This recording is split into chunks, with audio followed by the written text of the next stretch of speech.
আল্লাহ নবী জানিয়ে দিলেন উলামাদের মধ্যে দুই দল হবে, খায়রুল উলামা হবে, শাররুল উলামা হবে। একটা মন্দ উলামা হবে, একটা ভালো উলামা হবে। যারা ভালো উলামা তাদের সম্বন্ধে নবী জানিয়েছে আল উলামা ওয়ারাসাতুল আম্বিয়া, তারা হলো আমি রাসূলুল্লাহ আমার ওয়ারিস, তারা হলো আলেমে হাক্কানি। আলেমে হাক্কানি কারা? যাদের মধ্যে দুই ধরনের ইলম আছে। আল ইলমু ইলমানে, একটা জাহিরি অপরটা বাতিনি। জাহিরি হলো ইলমের খোসা, বাতিনি হলো ইলমের শাখ। প্রতিটা জিনিসের দুটো জিনিস থাকে। আমাদের শরীরের দিকে তাকান, আমাদের শরীরের ভেতরে হাড় হাড্ডি রগ রিসা চামড়ার গোশত রয়েছে। এইগুলোকে নিরাপদে রাখার জন্য উপরে চামড়া রয়েছে। এই চামড়াটা হলো জাহিরি ইলম। ভেতরে গোশ আর হাড্ডিগুলো এগুলো হলো বাতিনি ইলম। বাতিনি ইলমকে ঠিক রাখার জন্য চামড়ার দরকার আছে। এই বাতিনি ইলমকে ঠিক রাখার জন্য জাহিরি ইলমের দরকার আছে। না হয় পীর দাবি করে গাঁজা খাবে, পীর দাবি করে মেয়েদের দিয়ে খেদমত নেবে, পীর দাবি করে নামাজ কাজা করে ঘুরে বেড়াবে। আছে না? এদের শুধু বাতিনি আছে, জাহিরি নেই। এজন্য এরা পীর দাবি করে ভণ্ডামি করে। কেননা ইতিহাসের পাতা দেখা গেছে আবু বকর সিদ্দিক নবী বলে মেনেছে, নবীর পিছনে ইক্তেদা করে নামাজ পড়েছে। আব্দুল্লাহ ইবনে উবাই নবীর হাতে হাত দিয়েছে, নবীকে ইক্তেদা করে নামাজ পড়েছে। আবু বকর সিদ্দিক নবীর সঙ্গে হজ করেছে, আব্দুল্লাহ ইবনে উবাইও নবীর সঙ্গে হজ করেছে। আবু বকর সিদ্দিক রোজা রেখেছে, আব্দুল্লাহ ইবনে উবাইও রোজা রেখেছে। আবু বকর সিদ্দিক নবীর সাথে জিহাদে গেছে, আব্দুল্লাহ ইবনে উবাইও জিহাদে গেছে। আবু বকর ইসলামের জন্য দান করেছে, আব্দুল্লাহ ইবনে উবাইও দান করেছে। আবু বকর সিদ্দিকের দাড়ি টুপি জুব্বা পাগড়ি ছিল, আব্দুল্লাহ ইবনে উবাইয়ের দাড়ি টুপি জুব্বা পাগড়ি ছিল। এই যুবকেরা নবী হজ করতেন, আবু বকর সিদ্দিক নবীর মজলিসে বসে নবীর নুরানি চেহারার দিকে তাকিয়ে তাকিয়ে নবীর জবানে হজ শুনতেন। আব্দুল্লাহ ইবনে উবাইও নবীর মজলিসে বসতো। কিন্তু আশ্চর্যের বিষয় হলো এটা, আব্দুল্লাহ ইবনে উবাই কুরআন ঘোষিত জাহান্নামী হয়ে গেছে, আর আবু বকর সিদ্দিক দুনিয়া থেকে জান্নাতে সার্টিফিকেট পেয়েছে। নারে তাকবীর! আব্বা জানেরা, বোনেরা, নওজওয়ানেরা, এখানে বোঝার বিষয় রয়েছে। দাড়ি তো দুদিকে আছে, নামাজ তো দুদিকে আছে, নবীর হাত তো দুজনই ধরেছে, নবীর মজলিসে দুজনই বসেছে, নবীর সঙ্গে হজ দুজনই করেছে, নবীর সঙ্গে জিহাদে দুজনই গেছে, নবীর জন্য কদমে দান দুজনাই করেছে। কিন্তু একজন জান্নাতি, অপরজন জাহান্নামী। কারণটা কি হলো? কারণটা কি হলো? তাই আজ বুঝিয়ে দিয়ে যাচ্ছি। মসজিদ তো দুটো রয়েছে, মাদ্রাসা দুটো রয়েছে, দাড়িও দুই ধরনের আছে, টুপিও দুই ধরনের আছে, মুসলমানও দুই ধরনের রয়েছে, হজও দুই ধরনের আছে। হ্যাঁ, চ্যালেঞ্জের সাথে বলে যায়, কারবালার ময়দানে দুটো আযান হয়েছিল, কারবালার মাঠে দুটো নামাজ হয়েছিল, কারবালার মাঠে দুটো দল ছিল। একটা হলো ইমাম পাকের দল, আর একটা হলো ইজিদের দল। ইমাম পাকের দলে তো নামাজ দাড়ি টুপি ছিল, ইজিদের দলে তো নামাজ রোজা দাড়ি টুপি ছিল। ইমাম পাক বলতো লা ইলাহা ইল্লাল্লাহ মুহাম্মাদুর রাসূলুল্লাহ, ইজিদের দলের লোকেরা বলতো লা ইলাহা ইল্লাল্লাহ মুহাম্মাদুর রাসূলুল্লাহ। ইমাম পাকের সংখ্যা ছিল 72, আর ইজিদের দলের সংখ্যা ছিল 22,000। ওই 22,000 এর মধ্যে 3,000 হাফেজ ছিল। মন দিয়ে শোনেন, সংখ্যাগুলো মনে রাখবে। 3,000 ছিল হাফেজ, 3,000 ছিল মুফতি, 7,000 ছিল আলেম, সব মিলিয়ে 13,000 মুফতি মাওলানা হাফেজ আলেম ছিল এজিদের দিকে। কিন্তু ইতিহাস সাক্ষী দেয়, এজিদ ও তার বাহিনী জাহান্নামী, আর আমার ইমাম পাক হলো জান্নাতের যুবকদের সরদার। আরো জোরে বলুন সুবহান।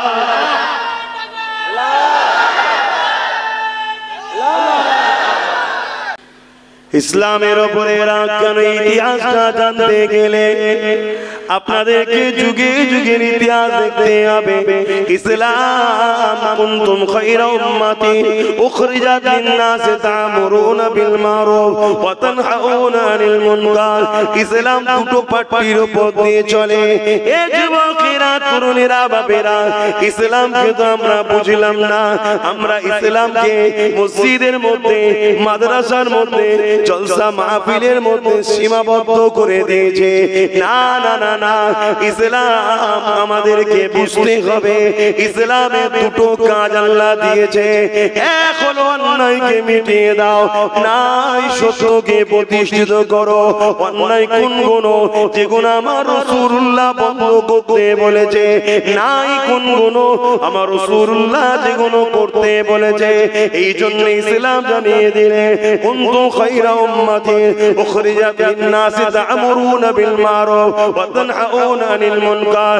তোমরা অন্যায়ের বিরোধী থাকো, অন্যায়কে মিটিয়ে দাও, নাই সত্যের পক্ষে থাকো, নাই সত্যকে প্রতিষ্ঠিত করো।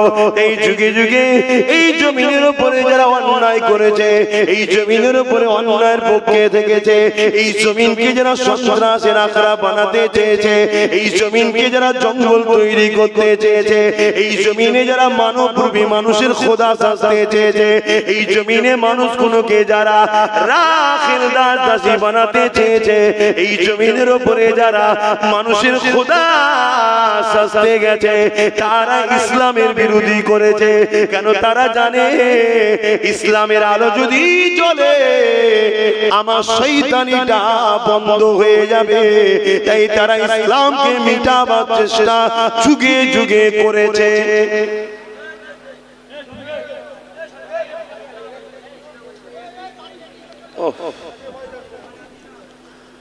শুনছেন বাপ ভাইরা? ওলে মোলো করলে আমার মন এদিক ওদিক চলে যাবে। একটা লাইন আলোচনা হলো। আর এখানেও আপনাদের জানিয়ে দিই, ইসলামের সবথেকে বড় দুশমন ছিল দুই শ্রেণীর মানুষ। সবথেকে বড় দুশমন ছিল, এক হচ্ছে অত্যাচারী শাসক, দ্বিতীয় হলো ভণ্ড ধর্মগুরু। ধর্মগুরু নয়, ভণ্ড ধর্মগুরু, যারা ধর্মের দোকান খুলে লোককে শোষণ করে, যারা ধর্মের দোকান খুলে নারীদেরও শোষণ করে, যারা ধর্মের নামে মানুষকে অখাদ্য খাওয়ায়, যারা ধর্মের নামে মানুষকে নিজেদের উপাসনা করায়, যারা ধর্মের নামে মানুষকে তার সৃষ্টিকর্তা থেকে সরায়, এ সকল ভণ্ড ধর্মগুরু এরা হলো ইসলামের চরম দুশমন। আর একটা হলো অত্যাচারী শাসক, যারা তারা ইসলামের চরম দুশমন। কেন? অত্যাচারী শাসকের লক্ষ্য হলো একটা, আমরা মানুষের খোদা হব, মানুষ আমাদের দাসী হবে, আমরা যা বলবো ওটাই কথা শেষ, ভুলটি কত বলতে হবে না। এই ধরনের মেন্টালিটি যাদেরই, তারাই কিন্তু ইসলামের বিরুদ্ধে ছিল। উদাহরণস্বরূপ ফেরাউন, নমরুদ, সাদ্দাত, Abu Jahl, Utba, Saiba, Yazid, Hitler, Bush, আমার ভারতবর্ষে আকবর, আর এখন যিনি রয়েছে সেন্টারে বসে আছে, ইসলামের বিরোধী করছে না করে? কেন? এরা সব জানে ইসলাম যদি জিন্দা থাকে আমাদের প্রভুত্ব বন্ধ হয়ে যাবে, আমাদের দাদাগিরি, আমাদের সন্ত্রাসী, আমাদের মানুষকে লুটা, আমরা যে মানুষের উপরে প্রভুত্ব চাপিয়ে দিচ্ছি, এই দাসত্ব প্রথা, এগুলো সব বন্ধ হবে। কেন? ইসলাম এগুলোকে মিটিয়ে দিবার নাম। জোরে বলুন সুবহানাল্লাহ। বুঝাতে পারছি তো নাকি? বাবেরা, নওজোয়ান তরুণেরা, এ নবী পাকের প্রেমিকেরা, কিন্তু আজ বড় ভয়ানক বিষয় হলো এটা, ইসলামকে মিটাবার জন্য তো যুগে যুগে ফেরাউনের মতো কত ফেরাউন চেষ্টা করেছে, নমরুদের মতো কত নমরুদ চেষ্টা করেছে, সাদ্দাতের মতো কত সাদ্দাত চেষ্টা করেছে, কিন্তু তারা মিটে গেছে। ইসলাম আজও রয়েছে, সবে কিয়ামত পর্যন্ত থাকবে।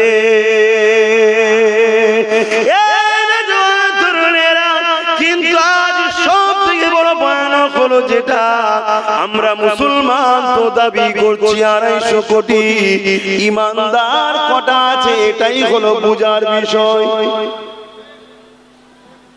শুনছেন? মুসলমান আমরা কত কোটি? 250 কোটি, কম বেশি। ইমানদার কটা? ইসলামের দুশমনদের মধ্যে সবথেকে বড় ষড়যন্ত্র হলো গান দিয়া, বাজনা দিয়া, খেলা দিয়া, লোভ লালসা দিয়া, হারাম খাদ্য দিয়া ফিরিতে তাদেরকে হারাম খাদ্যগুলো খাইয়ে দেওয়া, এইভাবে তাদের ভেতরগুলোকে নষ্ট করে দেওয়া। কিন্তু এর থেকেও বড় দুশমনী হলো এটা, ইসলামকে যারা মিটাতে চায় তারা কোটি কোটি ডলার টাকা দিয়ে মসজিদ বানাচ্ছে, কোটি কোটি ডলার টাকা দিয়ে মাদ্রাসা বানাচ্ছে, কোটি কোটি ডলার টাকা দিয়ে ওই মসজিদ ওই মাদ্রাসাতে ইসলামের নামাজ রোজা দাড়ি টুপি সব শিক্ষা দিচ্ছে। কিন্তু ওই দিনই প্রতিষ্ঠান থেকে ওই মাদ্রাসা থেকে মুসলমানদের সব থেকে মূল সম্পদ হলো ঈমানটাকে কেড়ে নিচ্ছে। এ যুবকেরা, তরুণেরা, বাপেরা, যেমন একটা গাছের মূল না থাকলে ওই পাতা ডালপালা জীবনের মতো মরে যাবে, ওই মানুষের ঈমান না থাকলে নামাজ রোজা দাড়ি টুপি হজ যাকাত মসজিদ মাদ্রাসা সবটা আল্লাহ দরবারে কবুল হবে না। এই ষড়যন্ত্রটা হলো সবচেয়ে ভয়ানক ষড়যন্ত্র। আজকে কোন ছেলে গান শুনেছে অন্যায় করেছে, আজকে কোন গানে শুনেছে সিনেমা দেখেছে অন্যায় করেছে, আজকের কোন ছেলে ফাংশনে গেছে অন্যায় করেছে, আজকের কোন ছেলে হারাম জিনিস খেয়ে ফেলেছে অন্যায় করেছে। কিন্তু কান যদি সিজদায় পড়েছে, চোখের পানি ফেলে দিয়ে তওবা করে আল্লাহকে বলে, হে আমার মালিক আল্লাহ, আমি অন্যায় করেছি, ভুল করেছি, ক্ষমা করে দে। আল্লাহ জানিয়ে দিল, লা তাখনাতু মির রাহমাতিল্লাহ, আমার রহমত থেকে নিরাশ হয়ে যাস না, আমি আল্লাহ তোকে ক্ষমা করে দেব। নবী পাক জানিয়ে দিলে, সাবাকাত রাহমাতি আলা গজবি, আল্লাহর রহমত ও গজবের প্রতিযোগিতায় আল্লাহর রহমত প্রত্যেকবারে ফাঁস হয়ে যায়। আপনি যতই গুনাহ করেন না কেন, আল্লাহর রহমতের কাছে আপনার গুনাহটা বড় ছোট। আল্লাহ আপনার গুনাহকে মাফ করে নাজাত বানিয়ে দেবে। দুই দিক দিয়ে আমাদের উপরে হামলা। এক হলো যাত্রা, ফাংশন, গান, সুদ, ঘুষ, হারাম খাদ্য দিয়ে আমাদেরকে শেষ করা। কিন্তু আরেক দিক দিয়ে হামলা, সেটা হলো আমাদের ঈমানকে লুটে নেওয়া। তো ঈমানকে লুটতে গেলে সাধারণ লোক পারবে? আলেম উলামা দরকার, মুফতি দরকার, মাওলানা দরকার, মসজিদ দরকার, মাদ্রাসা দরকার, ঠিক তো নাকি? তাই ইসলামের দুশমনেরা crore crore million billion dollar টাকা খরচ করে মাদ্রাসা বানাচ্ছে, মসজিদ বানাচ্ছে, আলেম বানাচ্ছে। যে মসজিদ যে মাদ্রাসাতে নামাজ রোজা দাড়ি টুপি হজ যাকাত কোরআনের শিক্ষা হাদিসের শিক্ষা সব আছে, কিন্তু ঈমানটাকে লুটে নিচ্ছে। কি করে জানবেন, বুঝবেন কি করে? একটু উদাহরণ দিচ্ছি, আপনাদের অসুবিধা হলে বলবেন, তাহলে দুটো ওয়াকিয়া বলে শুনে চলে যাবে, এত ডিপে তাহলে ঢোকার দরকার নেই। আর যদি বলেন যে না, এসেছেন যখন আমাদের ঈমানের অস্তিত্ব লড়াইয়ের সময়, কমসে কম ঈমানকে তো বাঁচাতে পারি। একটা লোক যদি সারা জীবনও পাপ করে, ওই মানুষটা যদি ঈমান হলে কবরে যায়, একদিন না একদিন, একদিন না একদিন, একদিন না একদিন আসামি হয়ে গেছে, আযাব খেটে খেটে জান্নাত কিন্তু যাবেই। জোরে বলুন সুবহানাল্লাহ। শুনছেন? ঈমান আলাদা জিনিস, আমল আলাদা জিনিস। ঈমান হলো পাত্র, আর এই পাত্রে রাখা জিনিস হলো আমল। নামাজ ঈমান নয় আমল, রোজা ঈমান নয় আমল, হজ ঈমান নয় আমল, দান খায়রাত ঈমান নয় আমল, যাকাত দেয়া ঈমান নয় আমল, দাড়ি টুপি ঈমান নয় সুন্নাত। এগুলো সব ঈমানের মধ্যে। ঈমানটা কি চিনবেন কি করে? এটাই আজকে আমি আপনাদের কাছে বোঝাতে চাইছি। একটু মন দিয়ে তাহলে শোনা দরকার তো নাকি? হ্যাঁ, খুব ভালো করে শোনে। এসেছি যখন একটু বলে যাচ্ছি। হ্যাঁ হ্যাঁ, তাই তো নবী আমার জানিয়ে দিলেন, আখিরি জামানা আমার উম্মত উম্মতিদের হাতের তালুতে আগুন রাখার থেকে ঈমান বাঁচানোটা বড় কষ্ট হয়ে যাবে। হাতের তালুতে আগুন রাখা যায়? বলে ওর থেকেও কষ্ট হবে কি ঈমান বাঁচানো।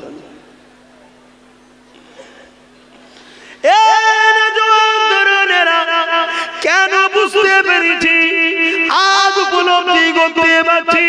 হযরত বেলাল হুজুরকে যখন মক্কার বাজারে উমাইয়া যখন তার উপরে জুলুম করতে লাগলো, তাকে মক্কার গরম বালিতে শুকিয়ে দিয়ে বলতে লাগলো, এ উমাইয়া, আমায় বেলাল আল্লাহ ছেড়ে দে, রাসূলকে ছেড়ে দে। বেলাল হুজুরের উপরে কত অত্যাচার করতে লেগেছে, রডকে গরম করে বেলাল হুজুরের মুখে ছেঁকা দিতে লেগেছে। ওই রডের গরমেতে বেলাল হুজুরের জবান জিভে লেগে গেল, জিভটা ফেটে গেল। হুজুর আমার তুতলা হয়ে গেলে কোরআন পায়ে দড়ি বেঁধে দিয়ে মরুভূমির উপর দিয়ে টেনে টেনে নিয়ে গেছে, বুকের উপরে ভারী পাথর চেপিয়ে দিয়েছে।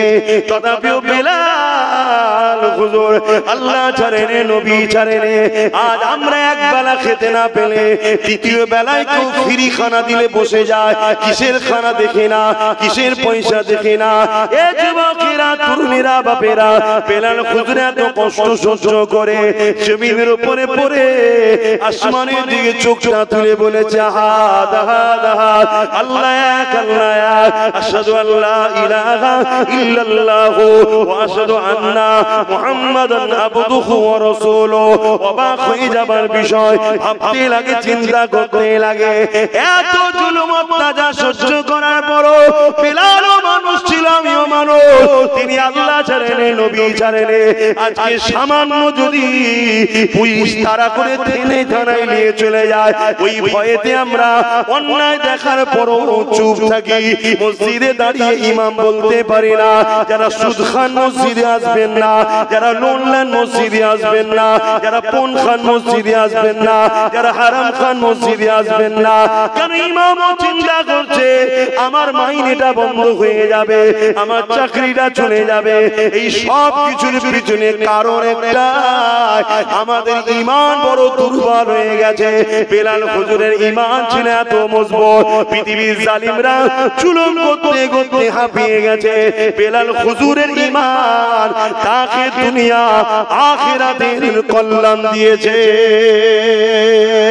আরো জোরে বলুন সুবহান। তাই তো নবী বললেন, আখেরি জামানায় হাতে তালুতে আগুন রাখা থেকেও ঈমান বাঁচানো বড়। কারণ কি?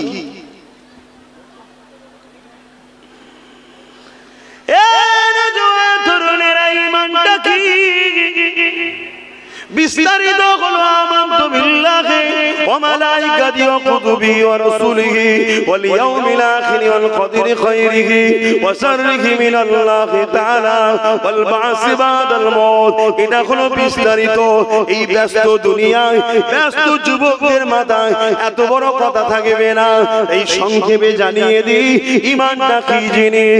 ঈমানটা হলো আপনার অন্তরে, আপনার কলবে সব থেকে আগে, সব থেকে বেশি মুহাম্মদ রাসূলকে রাসূলুল্লাহ জেনে জানের থেকে বেশি ভালোবেসে আদমের সঙ্গে মেনে নেওয়া, এর নাম হলো ঈমান। এ যুবকেরা, তরুণেরা, যার দিলে নবী নাই, যার দিলে নবীর আদব নাই, যার দিলে নবীর প্রেম নাই, ও যতই নামাজি হোক, ও যতই রোজাদার হোক, ও যতই হাজি হোক, ও যতই মসজিদ বানাক, ও যতই মাদ্রাসা বানাক, ওর নাজাত নাই, ওর কামিয়াবি নাই। কেন? নবী পাক জানিয়ে দিলে আমার উম্মত দাবিদারদের মধ্যে ৭৩ দলে বিভক্ত হয়ে যাবে, ৭২ দল জাহান্নামী হবে। সাহাবা হুজুররা জিজ্ঞাসা করলে, ইয়া রাসূলুল্লাহ, হাবিবাল্লাহ, ওই ৭২ দল কি নামাজ পড়বে না? নবী বললেন, হ্যাঁ পড়বে। রোজা রাখবে না? হ্যাঁ রাখবে। দান করবে না? হ্যাঁ করবে। দাড়ি টুপি জুব্বা থাকবে না? হ্যাঁ থাকবে। হজ করবে না? হ্যাঁ করবে। কোরআন শিখবে না? হ্যাঁ শিখবে। হাদিস পড়বে না? হ্যাঁ পড়বে। তাহলে হুজুর কেন জাহান্নামে যাবে? আল্লাহ নবী জানিয়ে দিল, এ বাবা সাহাবারা, নামাজ, রোজা, দাড়ি টুপি, কোরআন হাদিসের জ্ঞান সবই থাকবে, কিন্তু তাদের হৃদয়ে হৃদয়ে, তাদের অন্তরে, তাদের কলবে আমি রাসূলুল্লাহ আমার খাইয়া থাকবে না, আমার আদব, আমার প্রেম থাকবে না। এই জন্য সব থাকার পরও আল্লাহ ওদেরকে জাহান্নামী বানিয়ে দেবে। আর জান্নাতি দল সেটা হবে যে দলের মধ্যে নামাজও থাকবে, রোজাও থাকবে, হজও থাকবে, দাড়ি থাকবে, কোরআন থাকবে, হাদিস থাকবে, কিন্তু সব কিছুর আগে আমি রাসূলুল্লাহকে রাসূল জেনে আদবের সঙ্গে মেনে নেবে।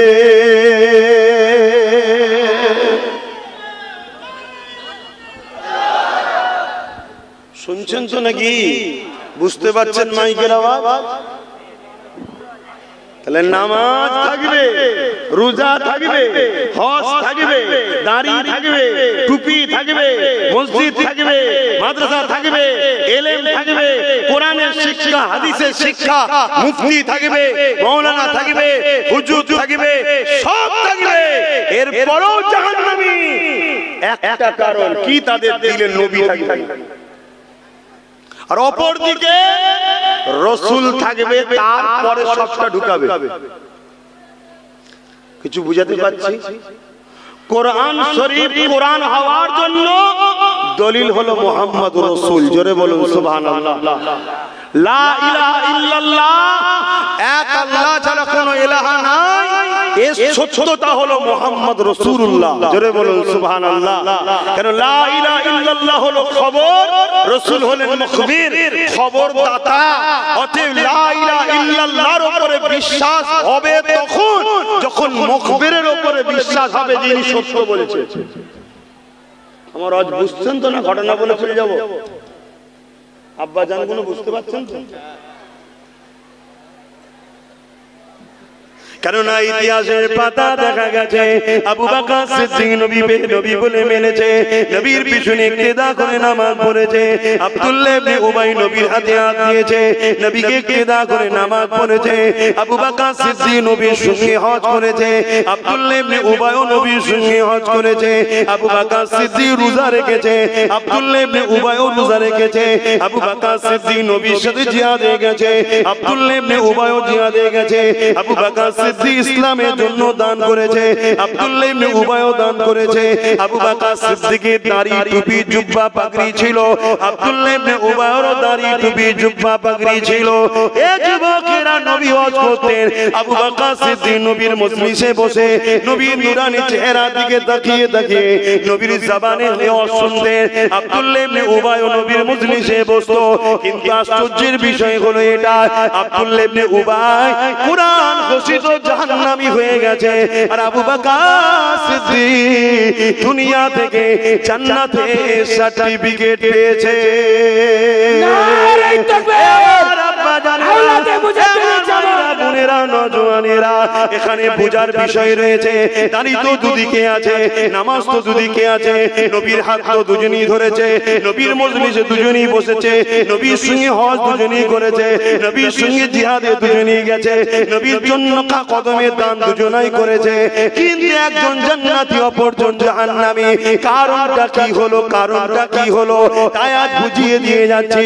মসজিদ তো দুটো রয়েছে, মাদ্রাসা দুটো রয়েছে, দাড়িও দুই ধরনের আছে, টুপিও দুই ধরনের আছে, মুসলমানও দুই ধরনের রয়েছে, হজও দুই ধরনের আছে। হ্যাঁ, চ্যালেঞ্জের সাথে বলে যায়, কারবালার ময়দানে দুটো আজান হয়েছিল, কারবালার মাঠে দুটো নামাজ হয়েছিল, কারবালার মাঠে দুটো দল ছিল। একটা হলো ইমাম পাকের দল, আর একটা হলো ইজিদের দল। ইমাম পাকের দলে তো নামাজ, দাড়ি, টুপি ছিল, ইজিদের দলে তো নামাজ, রোজা, দাড়ি, টুপি ছিল। ইমাম পাক বলতো লা ইলাহা ইল্লাল্লাহ মুহাম্মাদুর রাসূলুল্লাহ, ইজিদের দলের লোকেরা বলতো লা ইলাহা ইল্লাল্লাহ মুহাম্মাদুর রাসূলুল্লাহ। ইমাম পাকের সংখ্যা ছিল 72, আর ইজিদের দলের সংখ্যা ছিল 22,000। ওই 22,000-এর মধ্যে 3,000 হাফেজ ছিল। মন দিয়ে শোনেন, সংখ্যাগুলো মনে রাখবে। 3,000 ছিল হাফেজ, 3,000 ছিল মুফতি, 7,000 ছিল আলেম, সব মিলিয়ে 13,000 মুফতি, মাওলানা, হাফেজ, আলেম ছিল এজিদের দিকে। কিন্তু ইতিহাস সাক্ষী দেয় এজিদ ও তার বাহিনী জাহান্নামী, আর আমার ইমাম পাক হলো জান্নাতের যুবকদের সরদার। আরো জোরে বলুন সুবহানাল্লাহ।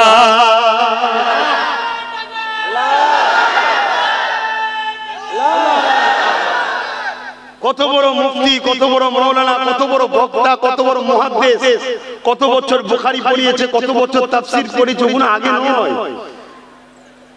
আগে হলো ইমান। ও চাকরি পেয়েছে কি দেখ, তারপরে ডিউটি কেমন করছে বিবেচনা করা হবে। চাকরি বোঝেন?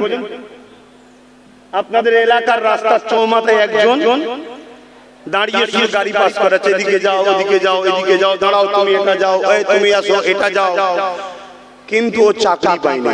মাইনে পাবে মাসের শেষে? কথা বলে কেন? ওর তো নামই যায়নি ওখানে, খাতাতে নামই নেই তো। আমাদের মধ্যে অনেক এরকম আছে, নামাজ পড়ে, রোজা রাখে, হজ করে, যাকাত দেয়, মুফতি হয়েছে, মাওলানা হয়েছে, পীর হয়েছে, বক্তা হয়েছে, কিন্তু চাকরি পায় না, মানে ঈমান আনে না। এ মাইনে পাবে? এখানে মাইনে হলো জান্নাত যাওয়া। অতএব চাকরি আগে পান। আর চাকরি হলো মুহাম্মদ রাসূলকে এখান থেকে, এখানে নয়। এ হাজারো প্রশ্ন করে, এ প্রশ্ন করে না। আবু জেহেল যখন বলল, হয় আবু বকর, তুমি যে মুহাম্মদ রাসূলকে মানো, সে বলছে নাকি রাতের কিছু অংশে মসজিদ হারাম থেকে মসজিদ আকসা নাকি তোমার নবী ঘুরে এসেছে। নবী আরো বেশি বলেছে, ও কম বক্তা ওইটুকুই বলেছে। কেন? ও জানে এটাই তো সম্ভব নয়। কেন? ও আকল দিয়ে চিন্তা করছে। আর আবু বকর সিদ্দিক বলছে আমার নবী বলেছে, বলছে হ্যাঁ, বলছে যদি বলে থাকে সত্য বলেছে। জোরে বলুন সুবহানাল্লাহ। কেন? আবু বকর এখান থেকে চিন্তা করে না, এখান থেকে। এ প্রশ্ন করে, এ প্রশ্ন করে না। এ যদি কাউকে একবার জায়গা দেয় তো দেয়, দ্বিতীয় আর কোনো কথা নয়। তাহলে এটা হলো শরিয়ত থাকার জায়গা। এখানে ইলম থাকে, জ্ঞান থাকে, নামাজ রোজা দাড়ি টুপি হজ যাকাত এখানে থাকে, ঈমান এখানে থাকে। আল্লাহ জানে এ প্রশ্ন করবে, এ প্রশ্ন করবে না। এখানে আমার বন্ধুকে রাখি, এখানে না। কথা কিছু বুঝছেন?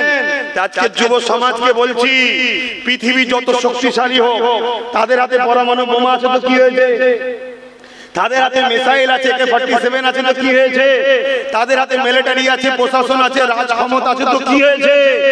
চিন্তা কিচ্ছু করুনি, ঘাবড়াবার কিছু নেই। শুধু এই জায়গাটা মজবুত করো, সিনার পাওয়ারটা বাড়াও। মুসা নবীকে যখন আল্লাহ বলেছিল, মুসা ফেরাউনের কাছে যাও, ও বড্ড সীমা লঙ্ঘন করছে, আনা রব্বুকুমুল আলা বলেছে, ওর কাছে যাও। মুসা নবী বলছে, আল্লাহ আমি আর আমার ভাই ছাড়া তো কেউ নেই, ওর দিকে তো সব রয়েছে। খোদা আপনি যখন যেতে বলছেন আমি যাব, তবে আমার সিনাতে পাওয়ার দেন। কোথায় পাওয়ার চেয়েছে একটু বলেন? সিনায়। তাহলে কামিয়াবি কোন পাওয়ারে হয়? সিনার পাওয়ার। যে সিনাতে হুজুর নেই, ও দাঁড়িয়েওয়ালা মার খাবে, ও নামাজি মার খাবে, ও রোজাদার মার খাবে। আর যে দিলে সিনাতে মুহাম্মদ রাসূল আছে, এক সালাউদ্দিনই যথেষ্ট। 12,000 নিয়ে 4 লক্ষ সেলিবিয়াদেরকে তাড়া করেছিল। নারে তাকবীর! আওলাদে মুজাদ্দিদের জামাত, আওলাদে মুজাদ্দিদের জামাত, কিংবদন্তি ভাইজান হুজুর কিবলা। সময় কম ভাই, সময় কম। না আলহামদুলিল্লাহ, আমার দাদু জায়গায় এসেছি, ভালো লাগছে। এ পুরো বাংলা তো আমার দাদা হুজুর, 5 হুজুর, আল্লামা হুজুর, দাদা হুজুর খলিফা। এখন এখানে অনেক ছাড় ফুকা বেরিয়েছে। মাঝে মাঝে রোদে দেননি বলে তো ছাড় ফুকা জড়েছে। মাঝে মাঝে রোদে দেবেন, ছাড় ফুকা ঠিক হয়ে যাবে। এসেছো, আসো, করে খাচ্ছ খাও, কিন্তু উম্মতের দিল থেকে নবীকে বারবার না। কেন? এই উম্মত নবী ছাড়া শেষ। যেমন তোমার খালে পানি নেই, বিলে পানি নেই, আছে এখন? এক কথা বলো, কেন নেই? সাগরে যেখান দিয়ে পানি আসে, যে ড্রেন দিয়ে, ওই ড্রেনে সব দেখো আবর্জনা পড়েছে বা দখল করে ঘর হয়ে গেছে। দেখো, তাহলে মদিনা থেকে আমাদের যে পাওয়ার আসে, পানি আসে, ওই ভালোবাসা আদবের লাইন কেটে গেছে, যোগাযোগ নেই। এজন্য আজকে আমাদের মধ্যে পানি নেই, মানে শান্তি নেই। আবার জোড়ো, খাল খনন করো, সাগরের সঙ্গে জোড়ো, দেখবে হু করে পানি আসবে। সাগর শুকিয়ে যায় না, আমার নবী আজও আছে। জোরে বলুন সুবহানাল্লাহ। নবী যদি আজ না থাকে, তাহলে সাহাবারা জিন্দা নবীর কলমা পড়েছে, আমরা মরা নবীর কলমা পড়ছি। সাহাবারা পড়েছিল লা ইলাহা ইল্লাল্লাহু মুহাম্মাদুর রাসূলুল্লাহ, আমরা কি পড়ি? তো সেদিন তো জিন্দা ছিল, আর যদি মরা হয় তাহলে আমরা মরা নবীর পড়ছি, তেনারা জিন্দা নবীর পড়েছে। এসব সমাজের মধ্যে ঘুরছে না, করে না? এরা হলো গুস্তাখে রাসূল, 72 মুনাফিক জাহান্নামী। আকীদা ঠিক করে। আমি আবার বলছি, বড় মুফতি বড় জিনিস নয়, আকীদা বড়। কি দেখো, বড় আলেম দেখে ছুটে লাভ নেই, আকীদা দেখো। তাহাজ্জুদ পড়ে দেখে ছুটে লাভ নেই, আকীদা দেখো। বড় মসজিদ বানিয়েছে, বড় মাদ্রাসা বানিয়েছে দেখে ছুটে লাভ নেই, আকীদা দেখো। তার দিলে যদি নবী না থাকে, নবীর আজমত না থাকে, নবীর প্রেম না থাকে, নবীর বিষয়ে কি ভাষা বলতে ও জাহেল জানে না, ও কিসের মাওলানা মুফতি হয়েছে? ও জাহেল জানে না ওর বাপকে যে কথা বললো পছন্দ করবে না, সে কথা রাসূলের সালে বলে।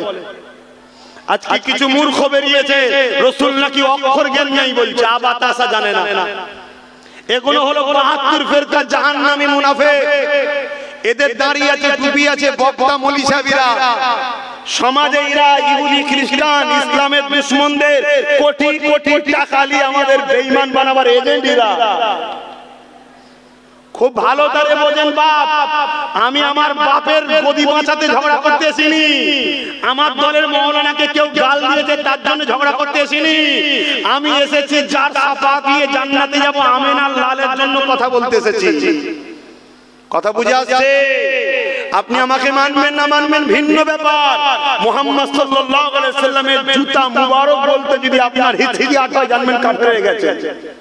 নবী পাকের জুতা মুবারক বলতে কি যদি আপনার একটু হিচকি হয়ে যায়, জুতোকে আবার মুবারক বলবো, জানবেন আপনি কাফের হয়ে গেছে।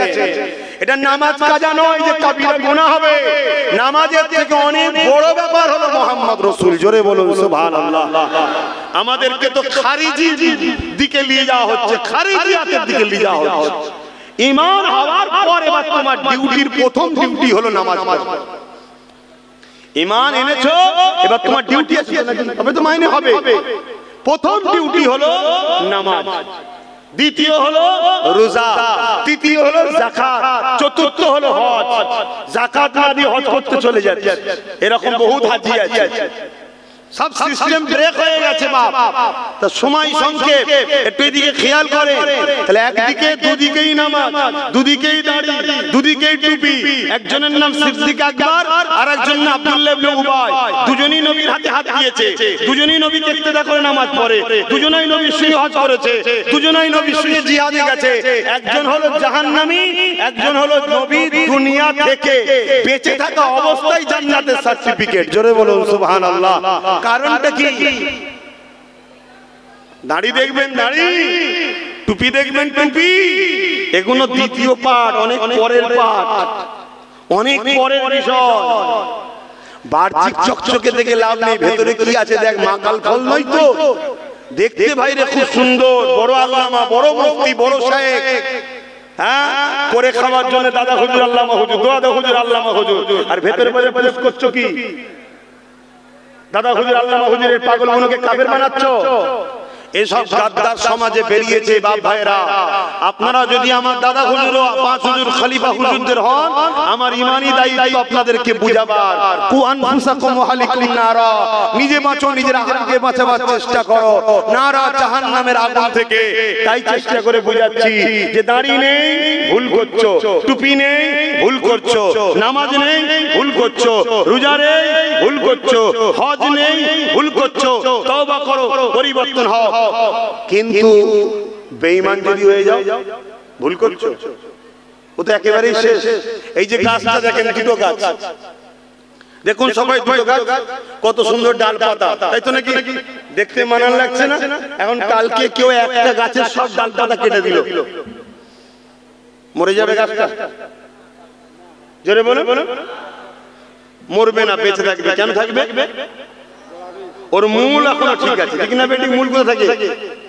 একটু সরাসরি দেবেন, মাটির তলায়। মানে মূল দামি জিনিস তাই গোপনে থাকে। হিরে কোথা থাকে? হিরে রাস্তায় পড়ে থাকে, আলমারির লকারে, তাই তো নাকি? দামি জিনিস গোপনে থাকে। তো মূলটা হলো এই গাছের দামি, তাই মাটির তলায় সেফটি জায়গায়। ওর পাশ এই গাছটাই ডালপালা কেটে দিয়েছে, বেঁচে থাকবে কেন? মূল আছে। এই মূলের দরুন গাছে আগামী দিন আবার ডালপালা গজাতে পারে না? পারে না? একটু দেরি হবে হয়তো, কিন্তু আবার হবে। কেন? মূল ঠিক আছে। ওর পাশের গাছটা ডালপালা দেখুন বেশি, দেখুন দেখুন ডালপালা বেশি। আমি ওর ডালপালা কাটবো না, ওর গাছের গোড়ায় বসে দরদি সেজে পানি দিবার নামে গরম পানি দেবো, ও গাছটা জীবনের মতো শেষ হয়ে যাবে, ঠিক না বেটি? এই গাছ হলাম আমরা, এই গাছ হলাম আমরা, বোঝাবার জন্য বলছি। এই পাতা ডালপালা এগুলো হচ্ছে দাঁড়ি, টুপি, নামাজ, রোজা, হজ, যাকাত। যদি কারো না থাকে, মূল থাকার দরুন কালকে আবার গজাবে। আর মূলটা হলো ভেতরে থাকে, এখানে নবীর প্রেম ও আদব ঈমান। শুনছেন তো নাকি? আর ওর পাশের গাছটাই ডালপালা সব রেখেছি, নামাজ, রোজা, দাড়ি, টুপি সব আছে। মূলটা কেটে দিলে তার মানে ঈমানটা বার করে নিয়েছি। কিছু বুঝতে পারছেন? আখেরি জামানা, ঈমান বাঁচান। আল্লাহ নবী জানিয়ে দিলেন উলামাদের মধ্যে দুই দল হবে, খায়রুল উলামা হবে, শাররুল উলামা হবে। একটা মন্দ উলামা হবে, একটা ভালো উলামা হবে। যারা ভালো উলামা তাদের সম্বন্ধে নবী জানিয়েছে আল উলামা ওয়ারাসাতুল আম্বিয়া, তারা হলো আমি রাসূলুল্লাহ আমার ওয়ারিস, তারা হলো আলেমে হাক্কানি। আলেমে হাক্কানি কারা? যাদের মধ্যে দুই ধরনের ইলম আছে, আল ইলমু ইলমানে, একটা জাহিরি অপরটা বাতিনি। জাহিরি হলো ইলমের খোসা, বাতিনি হলো ইলমের শাখ। প্রতিটা জিনিসের দুটো জিনিস থাকে। আমাদের শরীরের দিকে তাকান, আমাদের শরীরের ভেতরে হাড়, হাড্ডি, রগ, রিসা, চামড়ার গোশত রয়েছে। এইগুলোকে নিরাপদে রাখার জন্য উপরে চামড়া রয়েছে, এই চামড়াটা হলো জাহিরি ইলম। ভেতরে গোশ আর হাড্ডিগুলো, এগুলো হলো বাতিনি ইলম। বাতিনি ইলমকে ঠিক রাখার জন্য চামড়ার দরকার আছে, এই বাতিনি ইলমকে ঠিক রাখার জন্য জাহিরি ইলমের দরকার আছে। না হয় পীর দাবি করে গাঁজা খাবে, পীর দাবি করে মেয়েদের দিয়ে খেদমত নেবে, পীর দাবি করে নামাজ কাজা করে ঘুরে বেড়াবে। আছে না? এদের শুধু বাতিনি আছে, জাহিরি নেই। এজন্য এরা পীর দাবি করে ভণ্ডামি করে। আর যাদের মধ্যে দুই ইলম আছে, তারা নামাজও আছে, ইলমে মারিফাতও আছে। আর যাদের কাছে শুধু জাহিরি আছে, বাইরের চামড়াটা, ভেতরে শ্বাস নেই, তারা নামাজ পড়বে ঠিকই, কিন্তু নামাজ পড়ার পরও ব্যাটার বে দিয়ে ফোন লিয়া বন্ধ হবে না। নামাজ পড়বে ঠিকই, আবার যদি ফ্রিতে কিছু আসে ওখানে লাইন দিচ্ছে, দে কিসের টাকা, সুদে না দেও বিক্রি না মদের টাকাও খেয়াল নেই। আর যাদের মধ্যে দুটো আছে, তারা খেতে যদি না পায় রোজার নিয়ত করবে আর আল্লাহকে বলবে মালিক আমি তো আপনার সৃষ্টি, আপনি যদি আমাকে না খাইয়ে খুশি হন, আমি আপনার জন্য না খেয়ে খুশি হয়ে থাকবো। জোরে বলুন সুবহানাল্লাহ। এটা হলো দুই ইলমের অংশীদার যারা, যেমন বসিরহাটের বড় মাওলানা আল্লামা রুহুল আমিন সাহেব, উনি ছিলেন আলেমে হাক্কানি। জোরে বলুন সুবহানাল্লাহ। আমার পাঁচ দাদাজান যিনি ছোট হুজুর এসেছিলেন, জীবনে কোনোদিন যেদিন থেকে ইলমে মারিফাতের সবক আমল করেছে, বায়াত হয়েছে, বাজারের মাছ কোনোদিন কিনে খেত না, কারো বাড়িতে গেলে তার বাড়িতে খেত না। কেন? একবার হুজুরকে দাওয়াত দিয়েছে, দিবার পর হুজুর বলছে বাবারে খাসির গোশততে খুব চর্বি তো দেখছি। বলছে হুজুর এমনি চর্বি হয়েছে, জীবনে কোনোদিন ওর গলায় দড়ি পড়েনি। সেদিন থেকে হুজুর তওবা করে দিলেন, আর বাড়ি মেহমানদের বাড়ি আর খাবো না। বাজারে মাছ কিনে খাওয়া যায় মশলায়, তাকওয়াই যায় না। যারা ইলমে মারিফাতের শিক্ষা অর্জন করে তারা বাজারের মাছ কিনেও খায় না। কেন? কেউ চুরি করে নিয়ে বিক্রি করতে পারে, মশলাই যায়। মশলা ফতোয়া জায়েজ, ইলমে জাহিরিতে জায়েজ, ইলমে বাতিনিতে জায়েজ নয়। এই দুই ইলমের যারা অধিকারী, তারা হলো রাসূলের ওয়ারিস। জোরে বলুন সুবহানাল্লাহ। আল্লাহ নবীকে সাহাবারা জিজ্ঞাসা করলেন, ইয়া রাসূলুল্লাহ হাবিবাল্লাহ, আমরা আপনার মজলিসে বসে আছি, আপনি ওয়াজ করছেন, আমরা শুনছি। ইয়া রাসূলুল্লাহ হাবিবাল্লাহ, আপনি চলে যাবার পরে আর আপনার যারা উম্মত আসবে আপনার মজলিসে তো বসতে পারবে না। আমরা যে আপনার মজলিসে বসে বসে আপনার নূরের জবান থেকে আল্লাহর কথা, আপনার দ্বীনের কথা শুনছি। ইয়া রাসূলুল্লাহ হাবিবাল্লাহ, এই নিয়ামত থেকে তারা মাহরুম হয়ে যাবে, এই ফজিলত থেকে তারা বঞ্চিত হয়ে যাবে। আল্লাহ নবী জানিয়ে দিয়েছিলেন, এ বাবা সাহাবারা, আমার ওয়ারিস যারা হবে, উলামায়ে হাক্কানি যারা হবে, খায়রুল উলামা যারা হবে, আমি রাসূলুল্লাহ আমার সঙ্গে উম্মতকে জুড়তে যারা চাইবে, যাদের জবানে 100 কথা থাকলে 70টা নবী নবী নবী নবী থাকবে, বাকি 30টা নামাজ রোজা অন্য বিষয়ে থাকবে। 100টা জলসা করলে 70টা উম্মতকে নবী শোনাবে, নবীর সঙ্গে জুড়তে চাইবে, বাকি 30টা অন্য বিষয় আলোচনা করবে। মসজিদে 4টে জুম্মাতে 1 মাস হয়, ইমামের মধ্যে ওই ইমাম হাক্কানি যে রাসূলের দিকে প্রেমে যে কিনা 4 জুম্মার মধ্যে 3 জুম্মা মুসল্লিকে নবী শোনাবে, নবীর সঙ্গে জুড়তে চাইবে, বাকি একটা জুম্মা অন্য বিষয় আলোচনা করবে।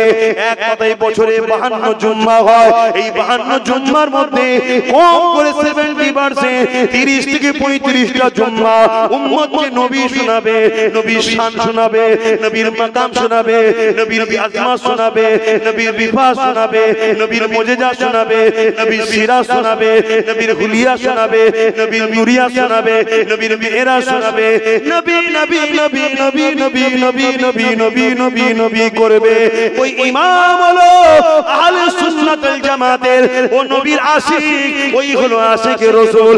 এই সকল উলামাদেরকে যদি মহব্বত করে, আল্লাহ নবী জানিয়ে দিলে এদের মজলিসে বসে আমার উম্মাত যখন দিন শিখবে, আমার কথা শুনবে, আমি রাসূলুল্লাহ জানিয়ে দিলাম তোমরা আমার মজলিসে বসে যে নিয়ামত পাচ্ছো, ওই উলামাদের মজলিসে যারা বসবে আল্লাহ তাদের আমলনামাতে ওই নিয়ামত নেকি লিখে দেবে। আরো জোরে বলুন সুবহান। এ যুবকেরা, তরুণীরা, বাবেরা, আমার নবী পাকের উম্মত উম্মতিরা, কাল কিয়ামতের ময়দানে আল্লাহ উলামায়ে হাক্কানীদেরকে বলতে লাগবে, এ আমার আলেম বান্দারা, আমি আল্লাহ দুনিয়া জমিনে তোমাদেরকে ইলম দিয়েছিলাম, কোরআনের জ্ঞান দিয়েছিলাম, আমার রাসূলের জ্ঞান দিয়েছিলাম, আর সুন্নতে নববী জ্ঞান দিয়েছিলাম। আমার এই ইলমকে নিয়ে তোমরা আমার পক্ষে, দিনের পক্ষে, কোরআনের পক্ষে, রাসূলের পক্ষে দাওয়াত দিয়েছিলে। সমাজ তোমাদের বিরোধী করেছিল, সমাজ তোমাদেরকে গেইয়া বলেছিল, সমাজ তোমাদের কান কালচার বলেছিল, সমাজ তোমাদের বিরোধী করেছিল, তথাপিও তোমরা আমার বান্দা বান্দীগুলোকে আমি আল্লাহ আমার দিকে, আমার হাবিবের দিকে ডেকেছিলে। দুনিয়ার কোন জেনের পৌড়া করো না, কারো রক্ত চোখ চোখে দেখো না। এ আমার উলামা বান্দারে, আজ দিনে তোমরাই ময়দানে মাশরে কেন থাকবে? আমি আল্লাহ তোমাদেরকে জান্নাতে যাবার ইজাজত দিয়ে দিলাম। আরো জোরে বলুন সুবহান। নারে তাকবীর, আওলাদে মুজাদ্দিদের জামাত। তাহলে আলেমের সম্মান আছে না? একটু হ্যাঁ কি না বলবেন? আল্লাহ সম্মানিত করছে, ময়দানে মাশরে দাঁড়াতে হবে না, তোমরা জান্নাত চলে যাও। কাদের কাদের আমাদের নজরে আলেম না আল্লাহ পাকের কুদরতি নজরে আলেম? বাহ, আল্লাহর হও, রাসূলের হও। ফতোয়াবাজি বন্ধ করো, দলবাজি বন্ধ করো, সমালোচনা বন্ধ করো, চিটিংবাজি বন্ধ করো, বড় বড় ওলামা মুফাক্কির ওলিয়া আউলিয়াদের সমালোচনা বন্ধ করো। এখন সব সমাজে বেরিয়েছে গৌস পাকের বিরুদ্ধে বলে, খাজা হুজুরের বিরুদ্ধে। এই গৌস পাক বললে পরে অ্যালার্জি হয়। গৌস পাক মানে সবথেকে বড় সাহায্যকারী, পাক সাহায্যকারী। কথা বুঝে আসছে? সাহায্যকারী, এই কথা বলাতে অনেকের অ্যালার্জি হয় যে সাহায্যকারী তো আল্লাহ, অথচ সে এসেই বলে মাদ্রাসা চাঁদা দাও ভাই, একটু সাহায্য করো ভাই। কি হলো? তুই তো এই বলছিস সাহায্যকারী আল্লাহ, তুই বলছিস কেন সাহায্য করো আল্লাহর রাস্তায়, মাদ্রাসায় দাও, মসজিদে দাও। তাহলে সাহায্যকারী বলনে ওয়ালার মধ্যে দেখতে হবে যে বলনে ওয়ালা গৌস পাককে খোদা জেনে সাহায্য চাইছে না আল্লাহর বন্ধু জেনে সাহায্য চাইছে। যদি আল্লাহর পিয়ারা হিসেবে তার কাছে কেউ সাহায্য চায়, ওটা শিরক হয় না, খোদা জেনে সাহায্য করলে শিরক হয়।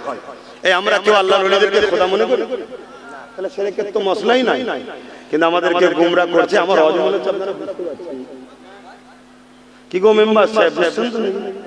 হ্যাঁ, যাই করো, নেতা হওয়ার যাই করো, ঈমান ঠিক রাখতে হবে। তাই জন্য জিজ্ঞেস করছি আপনাদের এলাকার মেম্বার সাহেব, ঠিক আছে? হ্যাঁ ঠিক আছে, মিলেমিশে সব থাকে, কথা বুঝে আসছে না? কিন্তু ঈমানটা ঠিক রাখতে হবে। ঈমানটা কি? বাপ বেটার সঙ্গে ঝগড়া হচ্ছে, বিষয় মুহাম্মদ সাল্লাল্লাহু আলাইহি ওয়াসাল্লাম, বেটা যদি রাসূলুল্লাহর বিরুদ্ধে যায়, ওই বেটাকে বিরুদ্ধে লড়াই করতে হবে, এটা হলো ঈমান। বেটা আগে না রাসূল আগে। মা বেটার সঙ্গে ঝগড়া হচ্ছে, মা যদি রাসূলুল্লাহর বিরুদ্ধে যায়, ওই মায়ের সঙ্গে নয়, রাসূলুল্লাহ আগে, এটা হলো ঈমান। শুনছেন তো নাকি?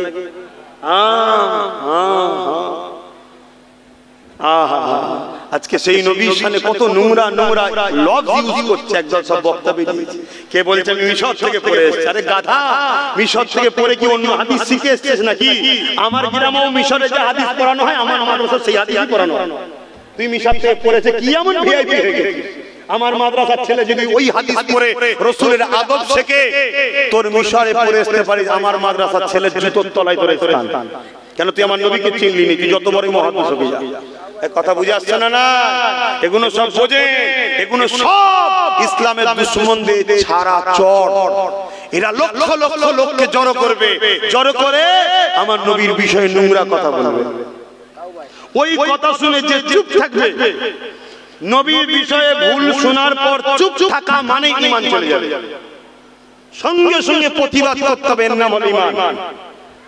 আপনি যদি মনে করেন মাওলানা সাহেব বলছে কি প্রতিবাদ করব, চলে যায় না। এটা আব্বাস সিদ্দিকীর বিরুদ্ধে যদি কেউ বলে প্রতিবাদ যদি না করে আলাদা বিষয়, যা তুই কতটা ভালোবাসিস আমাকে তার প্রমাণ দিবি। কিন্তু আমার নবীর বিষয়ে চুপ থাকলে ঈমান চলে যাবে। তাই কেউ যদি সমাজে কথা বলে যে আগে নবীরা গরু ছাগল চড়া, তারপরে দেখবো, তারপরে তোকে নবী বানাবো, জানবে বেঈমান কাফের 72 দলের জাহান্নাম। শুনছেন না শোনেন? কারণ এখানে দুটো কথাকে অস্বীকার করা হচ্ছে। এক, আল্লাহর ইলমে গায়েবকে অস্বীকার করা হচ্ছে। এই আল্লাহ ইলমে গায়েব জানে না? জানে না? এক কথা বলছেন না?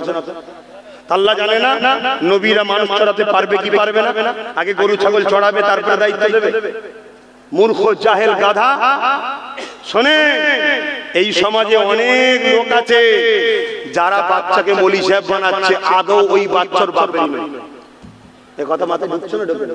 হয় বিদেশে কাজে গেছে, নাই বাইরে বাইরে ঘুরে বেড়ায়, এদিকে মায়ের পেটে সন্তান চলে এসেছে। ভাষা খারাপ লাগছে? আমি নবীর জন্য বলে খারাপ লাগছে কি আব্বারা? ভাষা খারাপ লাগছে? যদি ভাষা খারাপ লাগে জানতে হবে আপনার ঈমানও জন্ডিস হয়েছে। তাই অন্য মৌলী সাহেবের বিষয় বললে আপনার গায়ে লাগে, আর হুজুরের পক্ষে বললে, হুজুরের বিরুদ্ধে বললে আপনার গায়ে লাগে না। আমি তোমার হুজুরের পক্ষে দাঁড়িয়েছি, তুমি মৌলী সাহেবের পক্ষ নেবে না, হুজুরের পক্ষ নেবে, ঠিক করো। তুমি নবীর পক্ষ নেবে না, মৌলী সাহেবের পক্ষ নেবে, ঠিক করো। যদি তোমাকে মৌলী সাহেবের পক্ষ নিতে মন যায়, জানতে হবে তোমার ঈমানে জন্ডিস হয়েছে। তোমার এলাকায় আমি কখনো এসেছি, তারপরও এত বড় কথা বলে যাচ্ছে কে আমাদেরকে ভালোবাসে না বাসে আমার জানার দরকার নেই। আমি এতটুকু জানি, হুজুরের পক্ষে বলার জন্য যদি আব্বাস সিদ্দিকীকে ইট পাটকেল ছুঁড়ে মারতে মারতে মেরে ফেলে, ওই মরণটা আমার জন্য বড় নিয়ামতের মরণ হবে। কারণ হুজুরের জন্য আমি মরেছি, এটা আমার নসিব বলা হবে। না দেখবেন অন্যায়ের প্রতিবাদকারী কিংবদন্তি ভাই চান। ভাইরা আমার মন দিয়ে বলে শোনেন, আমার নবীকে কষ্টদায়ক ভাষা যারা বলে তাদের সম্বন্ধে আল্লাহ কোরআনে কি বলেছে জানেন না? এক কথা বলছেন না? আল্লাহ কোরআনে ওলীদ বিন মুগীরা নামে একজন বদমাইশ লোক ছিল, আমার নবীকে খুব কষ্টদায়ক কথা বলতো, ছোট বড় কথা বলে আমার নবীকে আঘাত দিত। আল্লাহ নবী শুনে বড় মনে কষ্ট পেতেন। শুনছেন? আল্লাহ পাক ওলীদ বিন মুগীরা সম্বন্ধে কোরআনে আয়াত নাযিল করে করে আমার নবীর উপর ওহী পাঠিয়ে পাঠিয়ে নবীকে সান্ত্বনা দিচ্ছে। বন্ধু, আপনি মনে কষ্ট নেবেন না। ওলীদ বিন মুগীরা 10টা গুণ বলেছে আল্লাহ, একটার পর একটাও বদমাইশ, ও চিটিংবাজি করে, ও লোকের সঙ্গে ফট করে, জুলুম করে, এরকম বলতে বলতে বলতে শত শেষে আল্লাহ বলছে, হাবিব ওর উপরে ওর কথায় আপনি মনে দুঃখ করবেন না, ও হলো অবৈধ সন্তান। আল্লাহ বলছে কোরআনে যার সন্তান, আপনাদের লজ্জা লাগবে নাকি? এটা ভুল কোথায়? আল্লাহ জানাচ্ছে কিয়ামত পর্যন্ত উলামাদের ইজমা হয়ে গেছে, যারা আমার নবীর শানে মুস্তাকি বা দুঃখমূলক কথা বলবে তারাই হলো অবৈধ সন্তান। সে দাড়ি কেটে হোক আর দাড়ি রেখে হোক, টুপি পরে হোক আর টুপি খুলে হোক, মুফতি সেজে হোক আর আম মানুষ হোক, মাওলানা দাবি করে হোক আর প্যান্ট শার্ট পরা হলা হোক, মুসলমান দাবি করে হোক আর গায়ের মুসলমান হোক, যারাই মুস্তাফা জানের রহমতের বিরুদ্ধে কষ্টদায়ক কথা বলবে তারাই হবে অবৈধ সন্তান। আর এই আল্লাহু আকবার, এই সমাজে আবার কিছু বক্তা মৌলী সাহেব বেরিয়েছে ওই যারো সন্তানদেরকে বাঁচাবার জন্য কোরআন হাদিস খুঁজে খুঁজে দলিল বার করছে। জানতে হবে এর ঈমান নষ্ট, এ সমাজের মানুষকে বেঈমান বানাবার জন্য বিদেশি টাকা লিখছে, ইসলামের দুশমন অত্যাচারীদের টাকা লিখছে, নিয়ে সমাজের বুকে মসজিদ বানাচ্ছে, মাদ্রাসা বানাচ্ছে, সোশ্যাল কাজ করছে, করে ফেমাস হচ্ছে। দেখো আমি কত কাজ করছি, আর সমাজ এদেরকে বিশ্বাস করে এদের কাছে যাচ্ছে। এরা 10টা নামাজের কথা, রোজার কথা, কোরআনের কথা, হাদিসের কথা শোনাতে শোনাতে টুকটুক করে একটা বুঝে দিয়েছে কি নবীরা সব ভিখারির বাচ্চা ছিল। এ কথা শুনছেন না? শুনেন। এদেরকে সারাসারিরা যদি প্রকাশ্য তওবা না করে, এদের মৃত্যুটা কাফের হালে হবে, এদের জানাজা পর্যন্ত পড়া যাবে না। রাসূলুল্লাহর পক্ষে দাঁড়িয়ে বলছি, শুনছেন না? শুনেন। আর নবীর পক্ষে দাঁড়িয়ে লড়াই করা এটা আমার আল্লাহর সুন্নাত, আল্লাহর পছন্দ। জোরে বলুন সুবহানাল্লাহ। আল্লাহ যখন আবু লাহাব আমার আল্লাহ নবীর বিরুদ্ধে নির্বংশ ছোট বড় কথা বলেছিল, আল্লাহ তাব্বাত সূরা তাব্বাত ইয়াদা আবি লাহাব বারবার আয়াত নাজিল করে আল্লাহ হাবিবকে বলছে আপনি চুপ থাকেন, আমি জবাব দেব। শুনছেন? তাহলে নবীর পক্ষে দাঁড়িয়ে নবীর দুশমনদের বিরুদ্ধে জবাব দেওয়া দরকার আছে না? এটা আওয়াজ দেন, আছে না নাই? জোরে জোরে বলুন, আছে না নাই? হাত তুলে সাক্ষী দিয়ে বলুন নবীর পক্ষে দাঁড়িয়ে নবীর দুশমনদের বিরুদ্ধে লড়াইয়ের দরকার আছে না নাই? জোরে বলুন, আছে না নাই? আপনার দুনিয়ার নেতার জন্য বোম বেরোয়, বন্দুক বেরোয়, ছুরি বেরোয়, লাঠি বেরোয়, আর আমার রাসূলুল্লাহর জন্য কই? এজন্যই আজকে এই গুস্তাখে রাসূলগুলো মুখ খুলছে। আর এই সব মুনাফিক মুসলমানদের জন্য এই কিছুদিন আগে দেখলাম একজন বলছে নবী নাকি এক হাতে তরোয়াল এক হাতে হাদিস নিয়ে প্রচার করছে। এই কিছুদিন আগে দেখলেন না? বাপেরা ওই কথাটা বলে দিয়ে যায়। আবু বকর সিদ্দিকের মুখে দাঁড়িয়ে টুপি নামা রোজা, আব্দুল্লাহ ইবনে উবাইর মুখে দাঁড়িয়ে টুপি নামা রোজা, একজন জান্নাতি আর একজন জাহান্নামী। এই বিষয়টা একটু খোলাসা করে দিয়ে যায়, দরকার আছে না নাই? কি গো কথা বলবেন?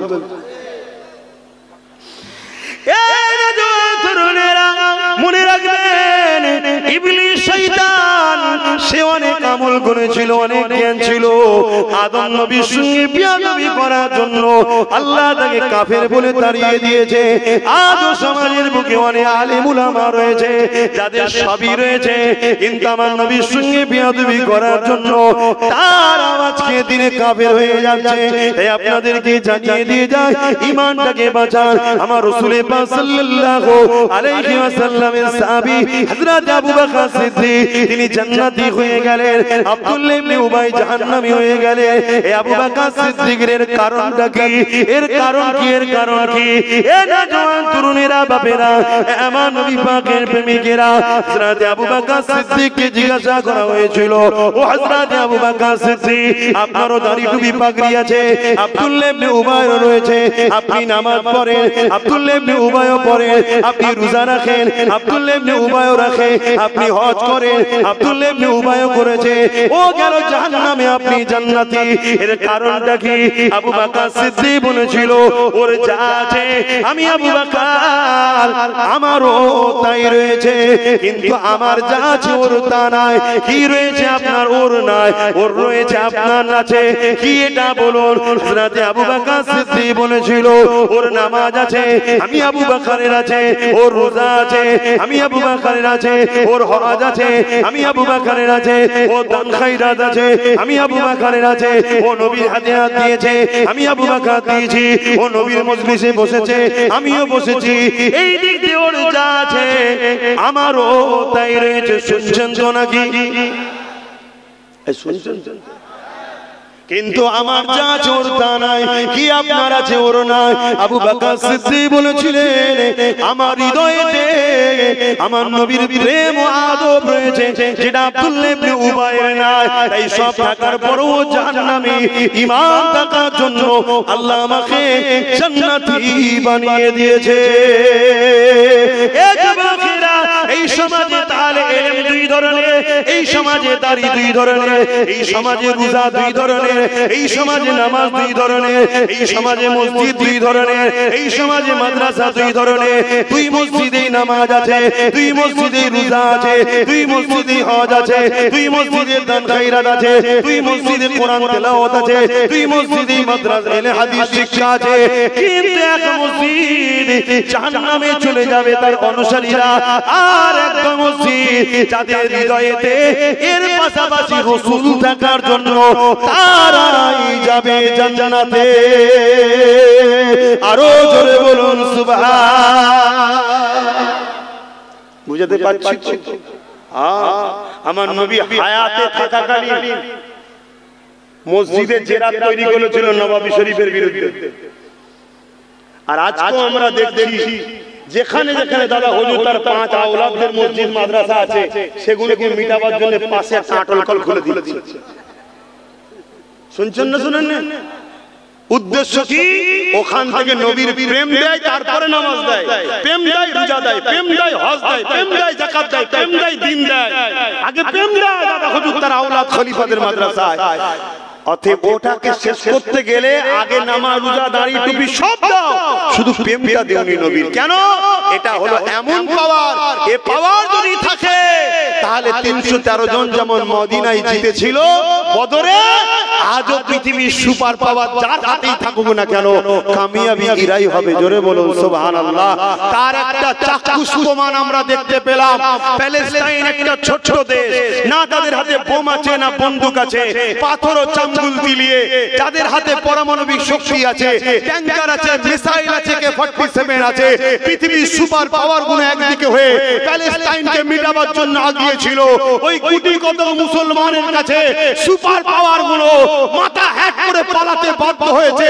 কেন? প্যালেস্টাইনবাসীর হৃদয়েতে মুহাম্মদ রাসূলের প্রেম ও আদব আছে। এই প্রেম ও আদবের পাওয়ারের কাছে এদের সুপার পাওয়ারকে আল্লাহ ধ্বংস নেস্তে নাবুদ করে দিয়েছে। জোরে বলুন সুবহানাল্লাহ। আরো জোরে বলুন সুবহানাল্লাহ। আরো চিৎকার দিয়ে বলুন সুবহানাল্লাহ। সবাই হাত তুলে বলুন লাব্বাইক। বলুন ইয়া রাসূলুল্লাহ লাব্বাইক লাব্বাইক। নারে তাকবীর। আকনাবান। নবীর হন, নবীর হন, নবীর হন। নবীর না হয়ে কোনো লাভ নাই। আল্লাহ বলছে আমি তোদের সারগের থেকে কাছে, সারগের থেকে আল্লাহ আমাদের নিকটে কাছে। কথা বুঝে আসছে? আর আল্লাহকে জিজ্ঞেস করুন আমার নবী কোথায়? আল্লাহ পাক বলছে মুমিনদের জানের থেকেও কাছে মুহাম্মদ রাসূল। জোরে বলুন সুবহানাল্লাহ। আচ্ছা, সারগটা বেশি নিকটে না জানটা বেশি নিকটে? সারগ যদি কারো কেটে যায় 3-4 সেকেন্ডও দেরি লাগে মোট, আর জানটা বেরিয়ে গেলে এই মা বোনগুলো শুনছো তো নাকি? হ্যাঁ, কেন এখন মা বোনেদেরকে ক্যাপচার করার আবার পরিকল্পনা চলছে। মহিলাগুলোকে ক্যাপচার করো, কেন মহিলারাই হলো মা, হলো তো প্রথম শিক্ষক। মাকে যদি ক্যাপচার করা যায় প্রথম থেকেই বাচ্চাকে নবীর দুশমন তৈরি করব। কথা শুনছেন? তাই মনে রাখবেন পুরো পৃথিবী একদিকে হয়ে যায়, হয়ে যাক, মুহাম্মদ রাসূলকে নিয়ে বাঁচো, মুহাম্মদ রাসূলকে পিয়ার করো, মুহাম্মদ রাসূলকে জানের থেকে বেশি আদব করো, মহব্বত করো, দিলের মধ্যে রাখো। পুরো পৃথিবী একদিকে হয়ে গেল, তোমার কিচ্ছু করতে পারবে না। কেন? মদিনা ওয়ালা হলেন আল্লাহর দয়া। আমরা বলি আল্লাহর দয়া ছাড়া বাঁচা যাবে না, তার মানে নবী ছাড়া বাঁচা যায় না। জোরে বলুন সুবহানাল্লাহ। সূরা আম্বিয়া ওয়া মা আরসালনাকা ইল্লা রাহমাতাল লিল আলামিন ওয়া মা'ানা মেরে রহমত। আল্লাহ আমার নবীকে রহমাতাল লিল আলামিন করে পাঠিয়েছে, ওটা হলো আল্লাহর দয়া। জোরে বলুন সুবহানাল্লাহ। আল্লাহর দয়া ছাড়া দুনিয়াতেও নাজাত নাই, আখিরাতেও নাজাত নাই। মানে নবী ছাড়া দুনিয়াতেও কল্যাণ নেই, আখিরাতেও কল্যাণ নেই। তাই সংক্ষেপ করছি, নবীর গোলাম হও। নবীর গোলাম যে হবে, যত পুরাতন হবে তত দাম বাড়বে। জোরে বলুন সুবহানাল্লাহ। আজ থেকে 850 বছর বাগদাদের জমিনে এক নবীর গোলাম চলে গেছে। তাই আমেরিকা হাজারো মিসাইল ফেলেছিল, একটাও ফাটেনি। কেন? ওখানে গোলামে রাসূল শুয়ে আছে, গাউসুল আজম বড় পীর। জোরে বলুন সুবহানাল্লাহ। হিন্দুস্তানের জমিনে এক গোলামে রাসূল এসেছিলেন, যিনার নাম হলো মুঈনুদ্দিন আজমিরি। 850 বছর চলে গেছে, আজ পর্যন্ত সেদিন থেকে নিয়ে আমার আমার গরিবের নওয়াজের বিরুদ্ধে কেউ লাগতে পারেনি।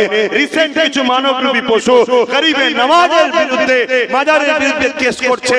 মনে রাখবে যারাই কেস করছে তাদের গুরু তাদের আব্বা 1 জানুয়ারিতে গরিবের নওয়াজের কাছে চাদর পেটিয়ে বলেছে, বাবা নারাজ হওনি, ও বাচ্চা ভুল করেছে, আমি তো আপনার গোলাম আছি, আমাকে একটু ক্ষমতা দিও। নারে তাকবীর! ওলি আল্লাহ দুশমনেরা হুঁশিয়ার কথা বুঝে আসছে না? নাই অতে তাড়াহুড়ো করছে ভাই, ঘড়ি হু করে পালাচ্ছে, কে ধরেও রাখা যাচ্ছে না, হু করে পালিয়ে যাচ্ছে। তো ভাইয়ের আমার, তাহলে আমার নবী পাক সাল্লাল্লাহু আলাইহি ওয়াসাল্লাম বলেন, আমাদের মূল কথা মাথায় ঢুকছে, আর এই মূলটা বানাচ্ছে কে? জোরে বলো। আল্লাহ বানাচ্ছে, আল্লাহ আল্লাহ আল্লাহ নিজে আছে সারগের থেকে কাছে, আর নবীকে জানের থেকে কাছে দিয়েছে আল্লাহ। আপনি সারগের থেকে কাছে, নবীকে আরো কাছে দিলেন কেন? আমার আল্লাহ বলছে, আমার নবী তো তোদেরকে আমার উপযুক্ত বানিয়ে নিয়ে আসবে, যে বানায় তাকে তো কাছেই যেতে হয়। তাই আমার বন্ধুকে আগে দিয়েছি তোদের কাছে, আমাকে ছোঁয়া যায় না, ধরা যায় না, চাকা যায় না, আমার বন্ধু দিয়েছি, ওকে ধর, ওনাকে প্যার কর, মহব্বত কর, চাক, তাহলেই কামিয়াবি হবে। জোরে বলুন সুবহানাল্লাহ। কোরআনে আল্লাহ এরকমটাই বলেছে, বরকাবলাম কুল মামা আনা আপ ফরমাইয়ে, নবীকে আল্লাহ বলছে আপনি বলুন, ইন কুনতুম তুহিব্বুনাল্লাহ, যারা বলে আল্লাহকে ভালোবাসি, এরা যদি সত্যবাদী হয়, ফাত্তাবিউনি, আগে যেন আপনার ইত্তেবা করে, আপনার অনুসরণ করে। কিন্তু এখানে একটা কথা, কাউকে মানতে গেলে, কাউকে অনুসরণ করতে গেলে মহব্বত থাকে, মহব্বত না থাকলে কাউকে মানা যায় না, অনুসরণ করা যায় না। লিহাজা মানা এ হুয়া ফাত্তাবিউনি, লিহাজা मोहब्बत की साथ मानना होगा। माने ए हुआ যারা বলে আল্লাহকে ভালোবাসি তারা যেন আগে নবীকে ভালোবেসে মেনে নেয়, যারা নবীকে আল্লাহ ভালোবেসে মেনে নেবে, আল্লাহ বলছেন ইউহিব্বুকুমুল্লাহ, আমি আল্লাহ বলছি তাদেরকে ভালোবাসবো। জোরে বলুন সুবহানাল্লাহ। এখন আপনারা বলুন, আল্লাহ আপনাদের ভালোবাসুক, এটা আপনারা চান? হাত তুলে বলেন চান? লাব্বাইক বলুন, আল্লাহ চান? চান?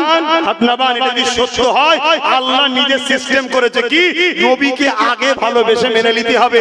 নবীকে আগে যদি ভালোবেসে মেনে নাও, ইউহিব্বুকুমুল্লাহ, আল্লাহ তাকে ভালোবাসবে। আল্লাহ যাকে ভালোবাসবে, ওয়াগফিরু লাকুম যুনুবাকুম আল্লাহু গফুরুর রহিম, আল্লাহকে সে বড় দয়ালু মেহেরবান পাবে। সে যা জুলুম করেছে আল্লাহ maaf করে দিয়ে জান্নাতি বানাবে। জোরে বলুন সুবহানাল্লাহ। তাহলে আমাদের ডিউটি হলো আল্লাহকে পেতে গেলে নবীকে আগে ভালোবেসে মেনে, জোরে বলুন। তাই যারা নবীর শানে যারা পরিমাণ মুস্তাকি করে তাদের সঙ্গে মিশে দল করে আল্লাহ পাওয়া যাবে। এই জোরে বলে, আমার মোলা ভাই হয়, আন্ডা খাবে,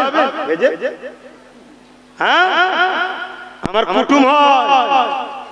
মনে রাখবে, কোরআনে আল্লাহ ওয়াদা করছে এমন একটা লোককে আমি জান্নাতে ঢুকতে দেব। শুনছেন?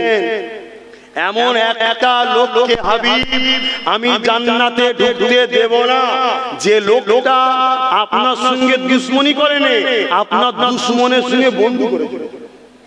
শুনছেন? আপনার দুশমনের সঙ্গে বন্ধু করেছিল, ডাইরেক্ট নবীর সঙ্গে দুশমনি করে না, দুশমনের সঙ্গে বন্ধু করেছিল। তাই তাই প্রায় জলসা গিয়ে বলি, আমার দাদা হুজুরের দুই একটা আওলাদ নবী দুশমনের সাথে মিশে যাচ্ছে, আল্লাহ তাদেরকে হেদায়েত করেন। বলুন আমিন। আরো জোরে বলুন আল্লাহুম্মা আমিন। কেন মানুষ মাত্র ভুল হয়ে যায়, আল্লাহ তাদেরকে হেদায়েত করুন, আল্লাহুম্মা আমিন। আর এই কথা বারবার বলা মানে কমসে কম গুস্তাখে রাসূল গুলো যেন শুনে তওবাটা করে নেয়। যদি তওবা করে লাই বেটাগুলো বেঁচে যাবে। কিন্তু এখানেও একটা কথা, আল্লাহ বলেছে কেউ যদি আমার সাথে গুস্তাকি করে সে তওবা করলে আমি maaf করে দেব। যদি আমার হাবিবের সঙ্গে কেউ গুস্তাকি করে তাকে আমি তওবার রাস্তা দেখাবো না। নাই একো বলা হচ্ছে শয়তান সিধে হচ্ছে। খোদার গজব খতম আল্লাহু আলা কুলুবি। তোমার কথা তার বলার জায়গা নেই, একটু হুজুরকে সালাম দিতে হবে। ইয়া নবী সালাম।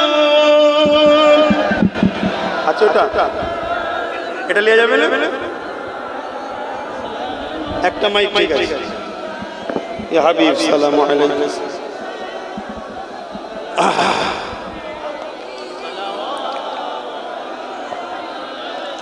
বাপজান আমার এই দাঁড়িয়ে একটা কথা জিজ্ঞেস করে নি, আমার কথাতে ভাষাতে ব্যবহারে কেউ কষ্ট পেলে? আব্বা জানরা কষ্ট পেলে? আচ্ছা আমি এতক্ষণ যা কথা বললাম, আমি আমার বাপের জন্য ঝগড়া করলাম, আমার দাদুর জন্য? শোনেন, নিজের স্বার্থে লড়াই করা হলো গীবত বা হারাম, আল্লাহ রাসূলের স্বার্থে লড়াই করা হলো ফরজ। আমি লড়াইটা করছি আল্লাহ রসুলের স্বার্থে, নিজের জন্য করিনি। আমার দাওয়াত চলে যাবে, বাবা একটু ঝগড়া করতে হবে, আমার বীরত্ব চলে যাচ্ছে, আমার মুরিদ পালাবে, ঝগড়া করতে হবে, এই জন্য ঝগড়া করলাম। একটু হাঁটি না সারা না, ঠিক সেটাও বলেন, তাহলে তার থেকে আমি শিখে নেবো, অসুবিধা কি আছে রে বাবা? আমার থেকে বড় যদি কেউ উলামা হয়, আমি আশা করছি না আমার থেকে বড় বড় উলামা, ভুল হলে শিখিয়ে দেবে, সমস্যা কিসে? এতে ইজ্জত যাবে না তো? ইজ্জত বাড়বে। দুলনা থেকে মৃত্যু পর্যন্ত শিক্ষা শেষ আছে। আমাকে আল্লাহ যতটুকু জ্ঞান দিয়েছে আপনারা এনেছেন, আমি ইজহার করলাম, দিলাম সেটা। যদি এর মধ্যে ভুল থাকে উলামা হযরতরা যদি বলেন যে না বাবাজি কি ভাই কি মাওলানা কি আব্বাস সিদ্দিকী তোমার এটা ভুল হচ্ছে, কোরআন এটা বলছে, হাদিস এটা বলছে, তাফসীর এটা বলছে, সাহাবাদের কওল এটা, কোন মোল্লা মৌলভী সাহেবের কথা আমাকে শোনা লাগলো? কোন মোল্লা মৌলভী সাহেব দলিল নাই, দলিল দুটো, হাবিবুল্লাহ কালামুল্লাহ। দাদা হুজুরকে মানি, দাদা হুজুর মুজাদ্দিদ ছিলেন, দাদা হুজুর সারা জীবন কোরআন সুন্নাত ধারকও ছিলেন, বাহকও ছিলেন, কথা কোরআন বলেছে আর হাদিস শুনিয়েছে, অর্থাৎ কালামুল্লাহ আর হাবিবুল্লাহ শুনিয়েছে, নিজের কথা শোনাই নেই। আমরা ইমামে আযম নুমান বিন সাবিত হুজুরকে তাকলিদ করি, অনুসরণ করি, ইমাম বলে মানি, এজন্য মানি। বল বল হ্যাঁ বল বল।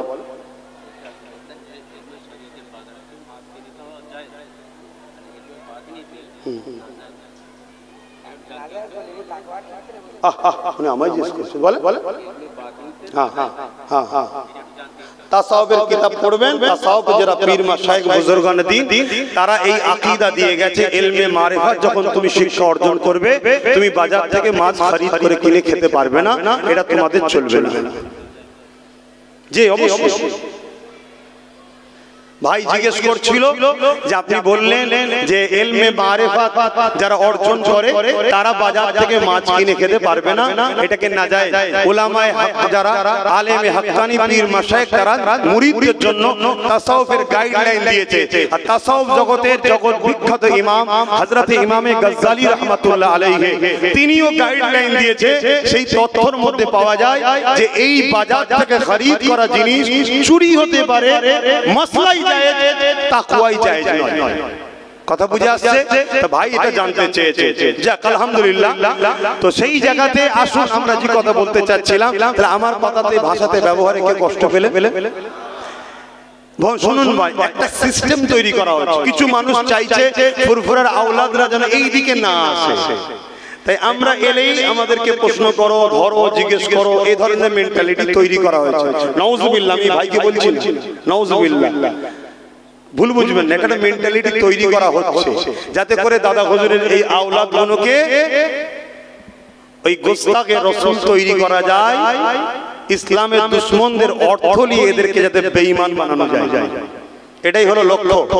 তবে মনে রাখবেন, আজ তো আল্লাহ করে হাজারো আসছে, একটা দিন ছিল আমি ছাড়া এলাকায় কেউ আসতো না।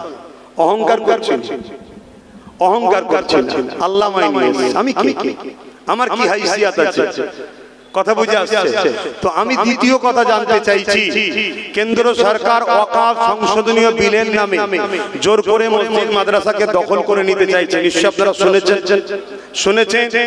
এই বিরুদ্ধে আন্দোলন হচ্ছে, আন্দোলনটাও দুই ধরনের হচ্ছে। একটা আন্দোলন হচ্ছে শুধুমাত্র নিজের পজিশনকে ঠিক রাখার জন্য, আর একটা আন্দোলন হচ্ছে সত্যিকারের আল্লাহ ও রাসূলের জন্য। খারাপ নিলে হবে না, বা হাকিকতটা বুঝাতে হবে। তো সেই জায়গায় আগামী দিন আমি যদি কলিকাতার রাজপথে কোন জায়গায় কেন্দ্র সরকারের এই কালা কানুনকে ব্যান করার লক্ষ্যে, কেন জোর করে তারা লাগু করতে চাইছে, 20 থেকে 30 লক্ষ লোকের একটা জমায়েত করার চেষ্টা করছি, বিভিন্ন জায়গায় প্রচার করছি, আপনাদেরকেও প্রচার করলাম। যদি খবর পান মসজিদ মাদ্রাসার পক্ষে দাঁড়িয়ে ওয়াকফ কালা কানুনকে মিটিয়ে দিবার লক্ষ্যে আমার ডাকে আপনারা সারা দিতে রাজি কারা আছেন, একটু সাক্ষী দেবেন? জোর করছি নাকি? জোর করলাম কি গো ভাই? জোর করলাম, খুশি মনে বলছি। তবে এই হাতটা যে তুললেন ঠকিয়ে দেবেন না, গাছে তুলে মই কেড়ে নেবেন না। কেন আমি আমার জন্য ডাকছি না, এটা সব জায়গায় আমি চেক করছি, জানাচ্ছি, চেক করে একটা দেখছি, আনুমানিক একটা 20 লক্ষ প্লাস লোক জড়ো করার একটা চেষ্টা করছি। কেন আমরা দেখেছি কৃষক বন্ধুদের আন্দোলনের চোটে জালি কেন্দ্র সরকার তার বিলকে প্রত্যাখ্যান করতে বাধ্য হয়েছে। তা আমাদেরকে এরকম আন্দোলন করতে হবে। এই ছোট ছোট ছোট ছোট করে চিল্লালে হবে না, কথা বুঝে আসছে? সেই জায়গাতে চেষ্টা করছি ইনশাআল্লাহ। পুরো বাংলার অলিতে গলিতে যেখানেই যাই আওয়াজ দিয়ে দেখছি লাখো মানুষ অলরেডি হাত তুলেছে, তারা রাজি আছে। ইনশাআল্লাহ আপনারাও যাবেন।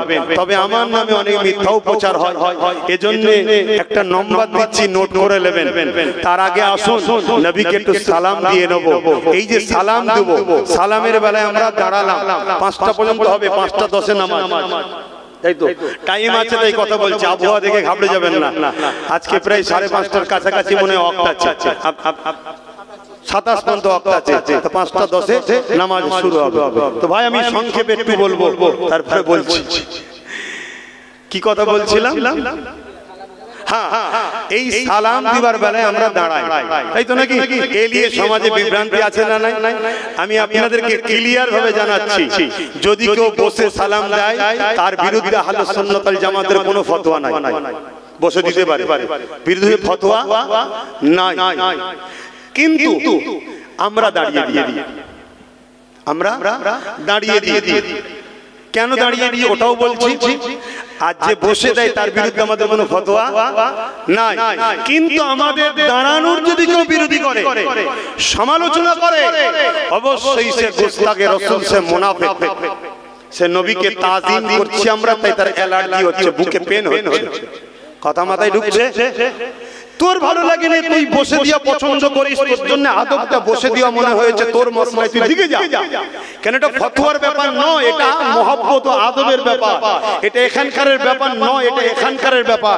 তারপরও অনেকে বলে কোরআন হাদিসে আছে কি? কোরআন হাদিসের দলিল খোঁজাটাই হচ্ছে সবথেকে বড় মূর্খের পরিচয়। কেন কোরআনের দলিল খুঁজতে গেলে বিষয়টাকে হয় ফরজ হতে হয়, না ওয়াজিব হতে হয়, না সুন্নতে মুআক্কাদা হতে হয়। কথা বুঝে আসছে? তাই এটা ফরজ নয়, ওয়াজিব নয়, সুন্নতে মুআক্কাদা নয়, এটা মুস্তাহাসান জায়েজ, সওয়াবের কাজ, নেকির কাজ, ভালো উদ্দেশ্যে করা। কিন্তু এরপরও আমি আপনাদেরকে বলছি, কোরআনে আল্লাহ ইশারাতান দাঁড়াবার কথা বলেছে। আল্লাহ দরুদের বেলায় বলেছে সল্লু, দরুদ পড়ো। দরুদ এজন্য বসে পড়ি, দরুদ পড়লে নেকি হয়, নেকি আমলনামায় ফেরেশতা লিখছে।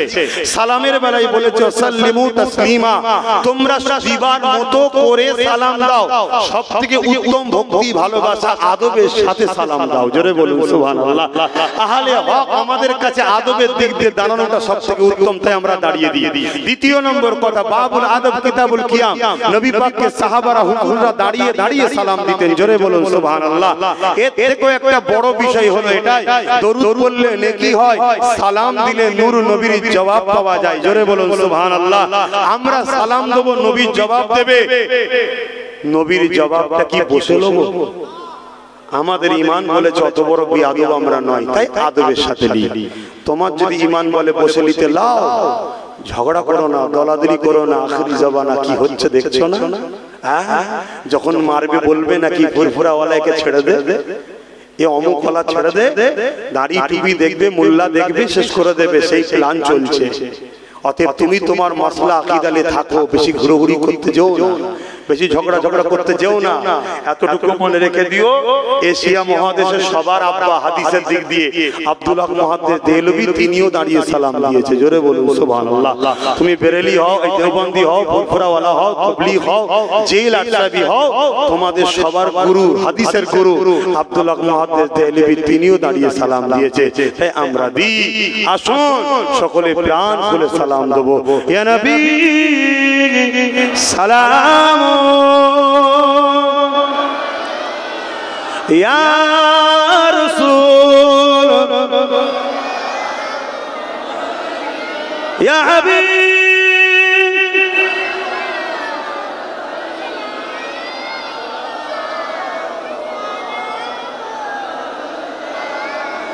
কঠিন হাসরের দিনে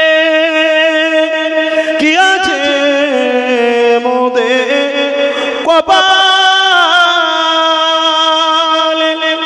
গুনাহগার উম্মাত আতো আপনার লইবেন সঙ্গে এ মাশরে।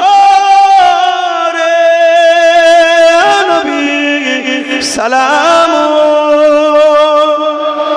ইয়া রাসূল ইয়া হাবিব সালামা। বাপ সময়ের দিকে সংক্ষেপ করছি, সকলে একটু বসেন, এক্ষুনি দোয়া হবে, সকলে বসেন। বালাগাল উলা বিকামালিহি।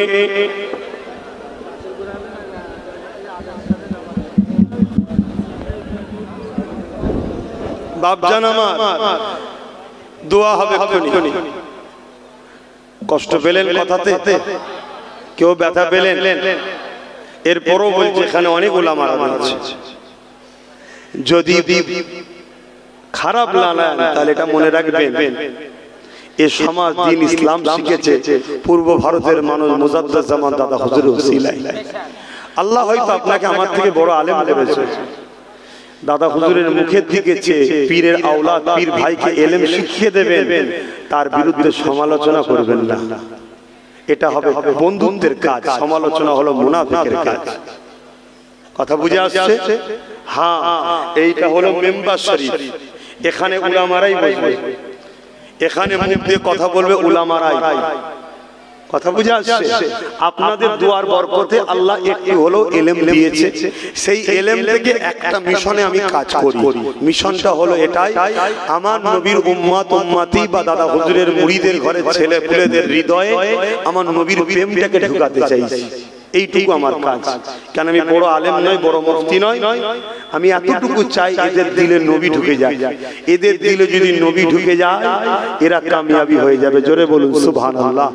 একদম সংক্ষেপ সময় হয়ে গেছে। জান প্রিয় না নবী প্রিয়? জান প্রিয় না নবী প্রিয়? জান প্রিয় না নবী প্রিয়? তাহলে সংক্ষেপে একটা কথা বলবো, সেটা হলো এটাই, মসজিদ মসজিদ তো কার ঘর? জোরে বলো, জানটা কে দিয়েছে? এই আল্লাহর ঘরের জন্য।